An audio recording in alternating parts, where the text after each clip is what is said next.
Türkmenistan'dan Azatlyk radiosynyň azathabar.com web saytyna iPhone 3 proxy ulgama arkaly howpsuz ýagdaýda girip bilersiňiz. iPhone 3 siziň internetdäki şahsiýetiňiziň gizliligini ýokary derejede üçin etýär. Türkmenistan'dan her günde iPhone 3 arkaly 1,5 milyon gezek peýdalanylyp petiklenen saytlara girilýär. iPhone 3 dowamly özgörýär. Şonuň üçin ony her 2 hepdeden täzelep durmagy unutmaň. Azatlyk radiosyny iPhone 3 bilen howpsuz ýagdaýda iýdarlar.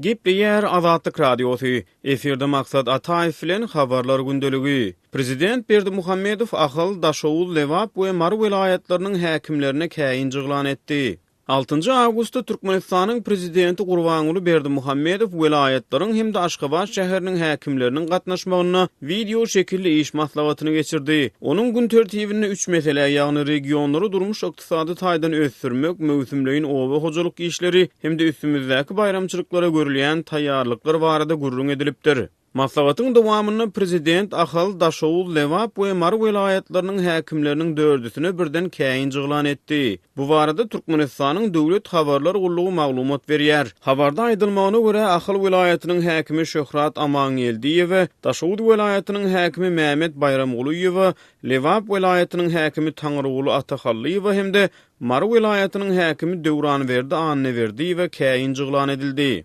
Wezife borçlaryny talaba laýyk berja etmän, yerli budjete salatlary ýygnamagyň tapşyrygyny ýerine ýetirilmegini üçin etmänligi üçin häkime käýinç yglan etmek hakynda degişli buyruk gol çekdi. Diýip Türkmen mediýasy yglan edilen käýinçleriň sebäpleri barada habar berdi. Adatça Türkmen medeniýetini prezidentiň geçirýän hökümet ýygnaklarynyň dowamyny ýokary derejede resmiýlere yglan edilýän käýinçleri işte goý beren düýüplük kemçilikleri üçin näilip umumy düşündürüş berilýärdi. Hem de goýberler diýilýän düýüplük kemçilikleriň tebigaty aýdyňlaşdyrylmaýardy. Bu sapar yglan edilen käýinçleriň sebäpleri belli bir derejede aýdyňlaşdyrylýar.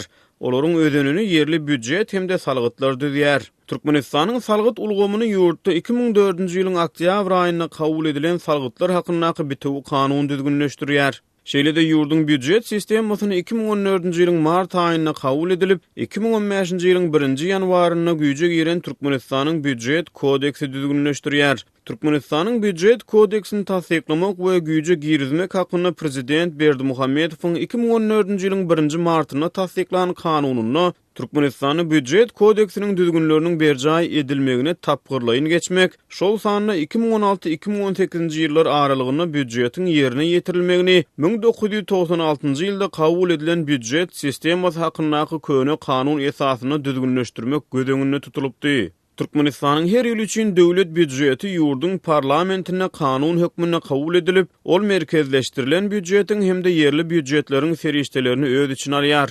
Düýün geçirilen hökümet maslahatyny beýleki 4 welaýatyň häkimlerinden tapawutlukda Balkan welaýatynyň häkimine yerli büdjet üçin salgytlar boýunça käýinç yglan edilmedi. Oňa diňe welaýatda bu uğurda bar bolan kemçilikleri düzetmek hakynda görkezme berildi.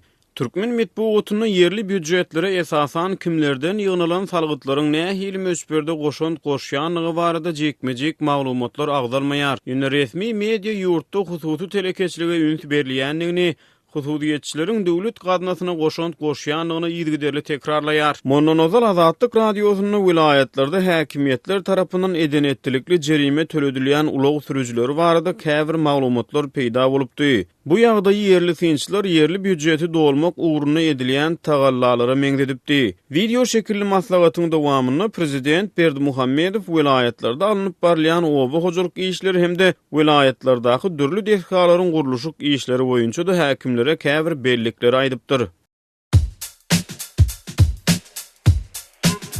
Azatlyk radiosy YouTube'da. Azatlyk radiosynyň YouTube sahypasy Türkmenistandan, halk içinden habarçylarymyz we okuwçylarymyz tarapyndan iýerilen video ýazgylar arkaly resmi medeniýetde beýan edilmeýän halk durmuşynyň öz boluşly bir çeşmet hökmünde döredildi. Biziň sahypamyzy YouTube'un gözleg bölümine Azatlyk radiosy, Azat habar, Azatlyk online, Azatlyk TV sözlerini ýazyp tapyp bilersiňiz. YouTube'da Azatlyk radiosyna tomoşaçy bolmagy, goldowçy bolmagy hemmeleri çagyrýar. Gepleýär Azatlyk radiosy. Mikrofon öňünde Merdan Saryýew. Türkmenistanda mewsümleýin gök-bakja ekinleriniň ýetişen döwrüne garamazdan ýurdun bazarlarynda bu haritlaryň bahalary gün taýyn gymmatlamagyny dowam etdirýär. Şeýlede türkmen häkimetleriniň ýurtda azyk bolçulugynyň gazanylandygyny ynandyrmaga finansiýan pursady Daşoguz welaýatynda polisiýa işgärleri yerli ýaşaýjylara bakçalarynda ýetişdiren önümlerini tattyrman olary bazarlardan kowýarlar. Häzirki wagtda Daşoguzyň bazarlarynda gök miwe önümleriniň geçen ýylyň şu döwrü bilen deňeşdirilerinde tilimizde gymmatlandygyny görse bolýar. Mysal üçin Tebitde ýetişdirilýän Volgograd sortly pomidoryň 1 kilogramynyň bahasy geçen ýyl 2 manat bolan bolsa, ol häzir 5 manatdan satylýar. Mundan başga, Demirazyk welaýatynyň bazarlarynda käsiriň 1 kilogramy 7-10 manat, hyýaryň 1 kilogramy 5 manat, yerli almalaryň hem iň arzany 7-10 manat ağırlygynda satylýar. Ýokurda beýan edilen ýagdaýlary ýurdun beýleki kunjuklaryndaky bazarlarynda hem tinlata bolýar. Azatlyk radiosynyň çeşmeleri bilen söhbetdeş bolan yerli daýhanlar mewsümleýin gök miwe önümleriniň bahalarynyň gymmatlamagyny, beýleki ýagdaýlar bilen birlikde ýylyň juda gurok gelmeginiň we suw üçünçülügindäki bökdençlikleriň sebäp bolandygyny belleýärler. Emma döwlet mediasy ýurtda azyk önümleriniň bahalarynyň we durmuşyň ýygyderli gymmatlamagy barada dymyp, munyň deregine ýurtda azyk bolçulugynyň üpçün edilendigini öňe sürüp, prezident Gurbanoğlu Berdimuhamedow Ahal reportajlarynyň depkinini güýçlendirýär. Berqarar döwletimiň bagtyýarlyk döwrüne güneşli diýärimizi azyk bolçulugyny döretmek, eýletmede türkmeniň bereketli topragyny ösürilip ýetişdirilen bakça önümleri bilen bolelyň öpçün etmek wagtda köp işler durmuş geçirilýär. Bu ağırlıkta Daşoguzda polisiýa yerli ýaşaýjylaryň öz bakçalarynda ýetişdiren gök-bakja önümlerini tattyrman, olary bazarlardan çykaryp kowýar. Azatlyk radiosyna gowşun video ýazgyda daýhan bazarynda polisiýa işgärleriniň aýal satyjylaryň üstüne kemsitici sözler bilen gyýgyryp, olary berk daraşan pursatlaryny tinlata bolýar. Videonu uğradan Daşoguzda häkimetleriň bu şäherlere hiç hili düşündürüş bermeýändigini hem sözüne goşdy. Adamlar açlygyndan ölýärler. Howanyň gyzgynlygy 45 gradusdan hem aşýar. Adamlar maskalalarını eklejek bolup jan edýärler. Bular bolsa garşy çykýarlar, diýip ol belledi. Azatlyk radiosynyň Daşoguzyň häkimetlerinden we polisiýa wekillerinden bu ýagdaýlar boýunça kommentariýa almak tinançyklary hiç hili netije bermedi. Şol bir wagtda ýurtda dowam edýän ýiti ykdysady krizisyň fonunda gök-bakja önümleri bilen birlikde beýleki, esasan hem daşary ýurtlardan getirilen haritlaryň bahalary gün-günden ýokurlanýar. Daşoguzda daşary ýurtda öndürilen diş pastasy öň 2 manat bolan bolsa, häzir ol 18 manatdan satylýar. Yarım litrlik barzome gazly suwunyň bahasy öň 5 manat bolan bolsa, häzir ol 46 manata deň. Mundan başga, soňky bir hepdäniň dowamynda Daşoguzda etiň bahasy 80% gymmatlap, ol 32 manatdan 58 manata çelini ýokurlandy. Ýeri gelende bellesek Türkmenistan dowam edýän ykdysady gowşgynsyzlygyň hemde azyk ýetmezçiliginiň fonunda soňky bir ýylyň dowamynda azyk howpsuzlygyny üpçün etmek boýunça 2 ýedek pudagary topar döretmek barada karar kabul etdi. Emma birinji toparyň döredilmeginden 8 ay, ikinciden hem bir ay töwregi wagt geçendigine garamazdan Türkmenistandaky krizisyň alamatlary hasda ýitileşdi. Gytalýan we gymmatlaýan haritlar barada peýda bolan maglumatlaryň izi üzülmedi. Azatlyk radiosu Telegramda. Bizi Azatlyk radiosu sözü bilen tap bilersiňiz. Azatlyk radiosu arkaly öz maglumatlaryňyzy ýyla ýetirmekçimi? Biz bilen Telegram arkaly ýagny goşmak belgisi 420 724 168 983 we goşmak belgisi 420 773 797 383 telefon belgileri bilen habarlaşyň. Biz siziň şahsiýetiniziň gizlin saklanjakdygyna kepiliyet etýäris. Gepleýär Azatlyk radiosu. Habarlar gündeligi gepleşigimizi men Sahra dowam etdirýärin. Aşgabatda ýol gödekçilik gullugynyň işärleri uloglary saklap sürüjilerden 100 manat möçörnäki ýol salgydyny töländik baradaky guwanamany talap edip başladylar. Azatlyk radiosynyň bir-birinden habarsyz paýtagtdaky iki habarçysynyň tasdiklamagyna görä, bu çäre soňky 3 gün bäri amala aşyrylyp, polisiýa işärleri guwanamasy bolmadyk ulug eýelerinden bu salgydy özlerini tölemek talap edýärler. Tanışlarımın gurrun vermegine göre köçe hareketi gurruğunun inspektörleri kötülüğü kabul eden onu resmileştirýärler diýip aýtdylar. Hem de iki nusgorkdan varat yürüýte guwanama yazılıp şoň bire köçe hareketi gurruğunun inspektörünün özünden adamysyn beýleki awtolog eýetine sürjä berilýärmişin. Awtolog eýeti sahibi bilen şonu men töledim ýöne ýanymda tölegimi guwa etken bankyň resmi guwanamasy ýok diýdi onu köçe hareket ulluğunun inspektörleri köçäniň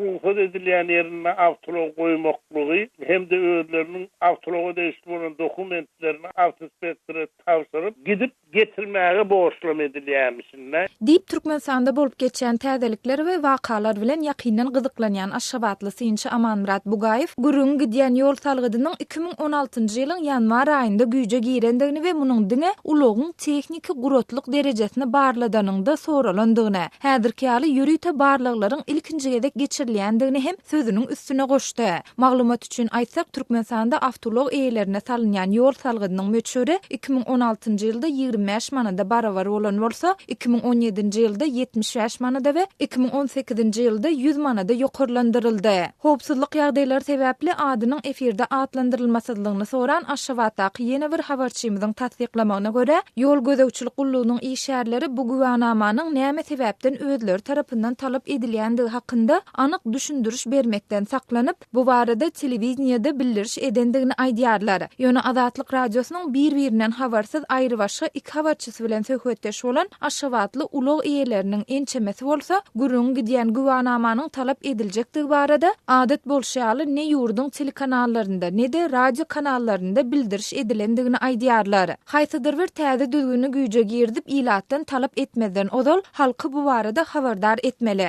Eger habardar edilenden soňra da resmi talap ýerine ýetirilmeýän bolsa, şonu çäre görülmeli. Beýdip adamlary öňünden duýdurman güppasy edilse, onu bu hamana döwlet öz halkyny dudağa düşüren ýaly bolýar diýip özüni resul diýip tanıştyran Aşgabatly sürüji Azatlygyň paýtagtdaky habarçysyna gurrun berdi. Yerli synçylaryň we ýaşaýjylaryň ençemesi bu guwanamanyň häzirki wagtda talap edilip başlanmagynyň iki sebäbiniň bolmagynyň ähtimaldygyny çaklaýarlar. Birinciden türkmen häkimetleri ýurduň ykdysady kynçylyklary başdan geçirýän döwre döwlet gaznasyna girýän girdejini artdyrmaga synanýarlar. İkinciden bu talap şu ýyl ilkinji gedek sentýabr aýynda bellenilejek garaşsyzlyk bayramçylygyna görülýän taýýarlyklaryň başlanmagy bilen düzgün tertibi berkitmek maksady bilen amala aşyrylýar. Azatlyk radiosu ýokarda gurrun edilen ýagdaýlar dogrusunda Aşgabat şäheriniň ýol gödekçilik gullugy bilen habarlaşanda bu barada haýsydyr bir kommentari almak başartmady. Aşgabatda awtolog eýelerinden agdalýan guwanamanyň talap edilip başlanmagy ýurtda ilatyň hususy awtologlar bilen bagly girdilýän çäklendirmeleriniň depkininiň we görnüşiniň barha güýçlendirilýän mahalyna gabat geldi.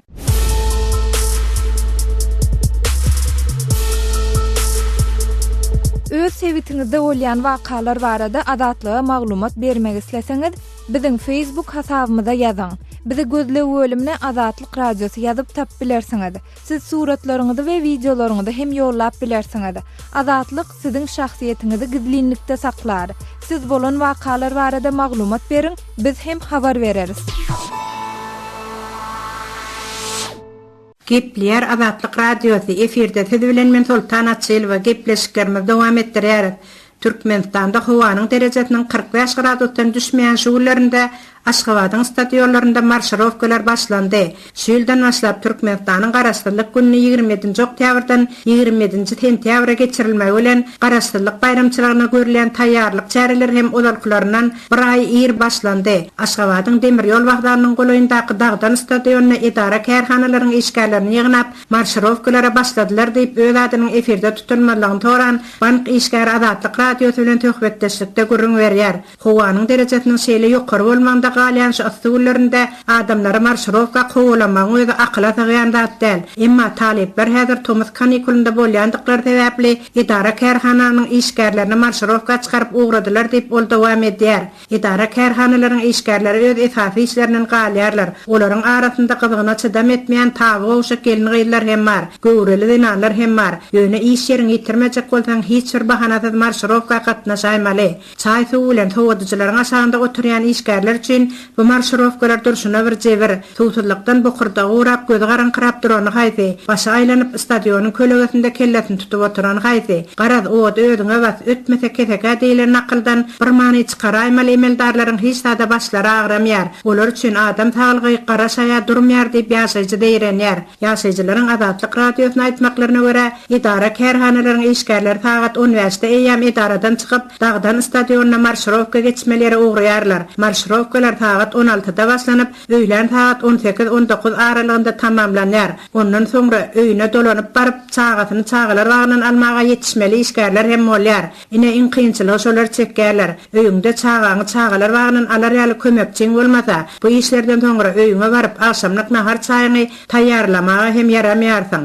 İdara kärhanalarda esasan hem tagly öýlerinde, banklarda, aşgabatyň etraplar boýunça sosial üçinçilik bölümlerinde müşteriler bilen işleýän işgärleriň marşrovka uğradylmagy bilen idaralara işi düşüp barýan müşterilere gerek bolan işgärleriň marşrovka tutugyny aýdyp soňra gelmeldikler düşündirler. İşgärler hem marşrovka aýdyp ysda kösenýärler, hem de öz müşterileriniň zeruri işlerini wagtynda ýerine ýetirip bilmeýärler diýip ýaşaýjylar aýdýarlar. Ilaty şeýle kynçylyklar bilen ýüzbe-ýüz edýän jogapkar işgärler işgärleriň hem ýaşaýjylaryň çekýän bu kynçylyklary asla gyzyklandyrmýar. Halkyn kabinetde oturup görkezme bermek aňsat.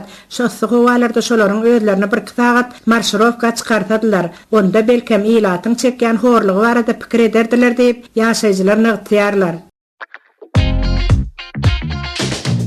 Türkmenistan'dan Azatlyk radiosynyň azathabar.com web saytyna Sayfon 3 proxy ulgama arkaly howpsuz ýagdaýda girip bilersiňiz. Sayfon 3 siziň internetdäki şahsiýetiňiziň gizlinligini ýokary derejede üçinetýär. Türkmenistan'dan her günde Sayfon 3 arkaly 1,5 milyon gezek peýdalanylyp petiklenen saytlary girilýär. Sayfon 3 dowamly özgörýär. Şonuň üçin ony her 2 hepdeden täzelep durmagy unutmaň. Azatlyk radiosyny Sayfon 3 bilen howpsuz ýagdaýda ýydarlar.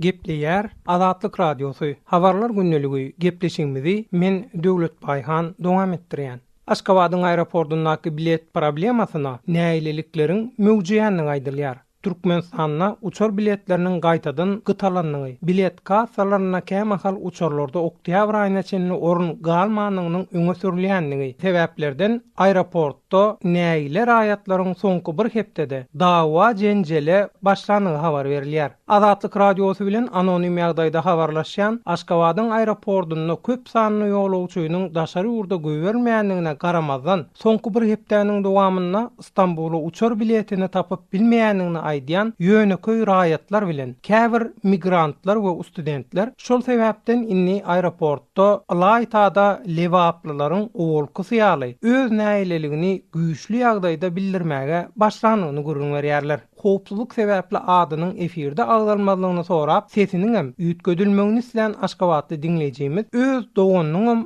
ýokarda aýdylşýaly bir hepdeden bäri Aşgabatyň aeroportuna Istanbula uçmaga bilet tapyp bilmän kösenýänligini aýdýar. Yine ýaşar millet uçulman, bilet ýok.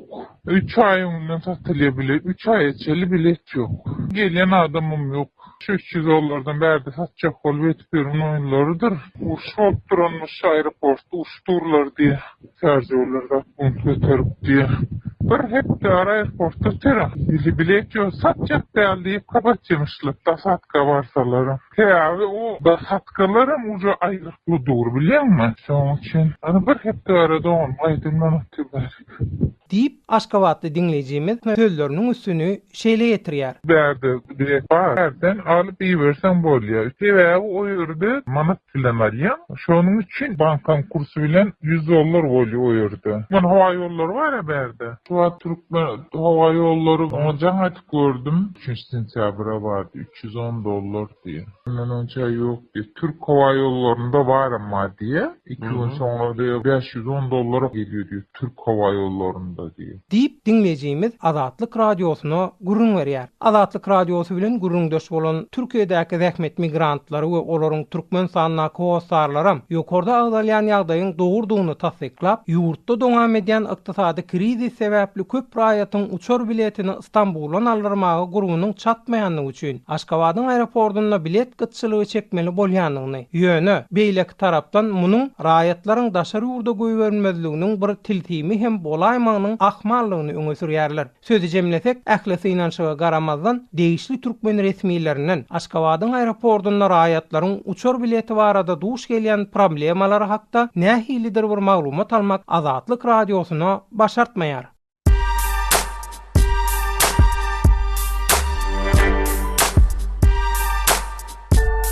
Qaderli dinleyijiler, indi siz Türkmenistanda bolup geçýän soňky wakalary Azatlyk radiosynyň Adnaklasniki tahypasyndan hem izarlap bilersiňiz. Bu sosial ulgamda köp sany Türkmenistanlylaryň bardygyny nazarda tutup, Azatlyk radiosy bu ýerde hem öz tahypasyny açyp, maglumatlaryny ýerleşdirip başlady.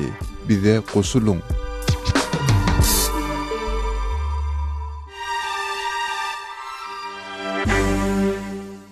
Käýinç Azatlyk radiosu Habarlar gündeligini dowam etdirýär. Eferde siz bilen men Araz Perweş. Birleşen Ştatlaryň Iranyň garşysyna gaýdadan girilýän sanksiýalarynyň birinji tapgyry güýje girdi. Washington bilen Tehran hem agyr netijeli çäreler hakda birek-birege duýduruş bermegi dowam etdirýärler. 7 awgustda Tehran wagty bilen saat 8:30-da güýje giren çärelerden maksat Iranyň Amerikan dollaryna bolan elýeterligini çäklendirmek, ýurdun esasy senagatynyň şol sanyna awtolog uçur şeýlem İran hallarynyň sewdasyny basyp ýatyrmakdan ibaret. Washington sanksiýalaryň netijesinde dören ykdysady gynçylyklary İranlaryň eýýam görüp başlandygyny aýdýar. Trump 2015-nji ýylda İran bilen dünýäniň güýçli döwletleri arasynda baglaşylan ýadro geleşiginden Birleşen Ştatlary çykarjakdygyny aprel aýynda yglan edilbäri İranyň puly real öz hümmetiniň ýarpysyny ýetirdi. Geleşigi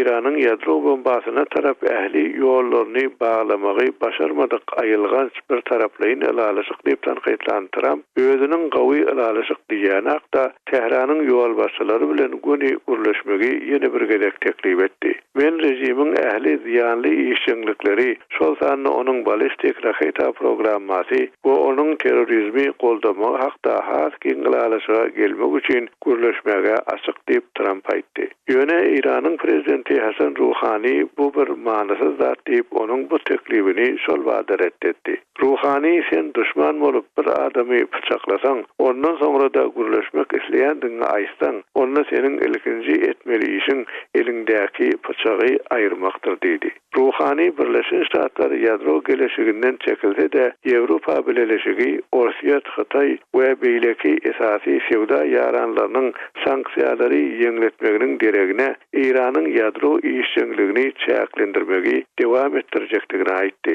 Biz sanksiýalara garamazdan beren sözümizden çykman halkara alalyşyklaryny hormatlaýandygymyzy subut ederiz diýip Ruhani aýtdy. İranyň ýadro alalyşygyna bagly galmak baradaky wadasyny Ýewropa bileşigi alkyşlap 6 awgustda Blocking Statute kanunyny girdip, Amerikanyň täze sanksiýalar netijesinde jerime uçramagy mümkin Ýewropa bizneslerini gorajakdygyny bildirdi. Biz Ýewropanyň İran bilen kanuny sewda gatnaşygyna bolan ykdysady operatorlaryny goramaga kararly diýip Ýewropa Birleşiginiň baş diplomaty Federica Mogherini aýtdy. Ýewropa bileşigi İran bilen sewda edýän kompaniýalary öz işlerini dowam etdirmäge ruhlandyrmak üçin başga çäreleri de ýüz bolsa da ýüzlerçe Ýewropaly we Aziýaly kompaniýalar özleriniň İranyň bazarlaryndan çykýandyklaryny aýtdylar. Hormatly radio dinleyijileri, şunuň bilen habarlar gündeligimiziň şu günkü sanyny geçirip gutarýarys.